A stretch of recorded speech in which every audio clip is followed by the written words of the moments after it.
Hi, I'm Sally. I'm here to show you some simple steps to remove the carpet from your house. And I find that removing it in 3 different sections is a lot easier than removing it all at once. As you can see, I have already removed some of the carpet. The first step is to start from a corner using your utility knife. Just simply cut at an angle like this and pull, and it will easily pull from the tacking strips.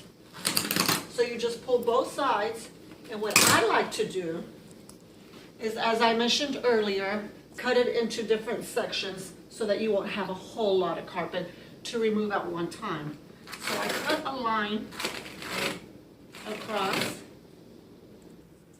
Okay, so now that you have removed the carpet from the tack strips, then just roll the rug.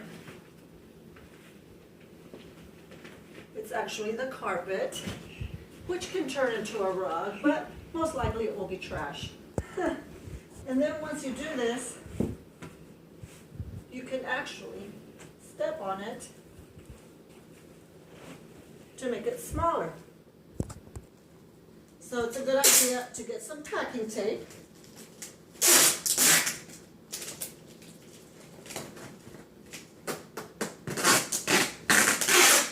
And wrap it around your carpet, what's left of it.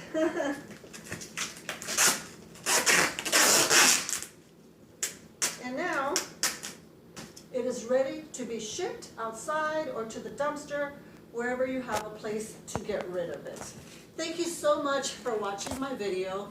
Please give me a thumbs up and also subscribe to my channel so that you can see some more videos of simple how-to-do steps. So it'll be good to do it yourself and save some money.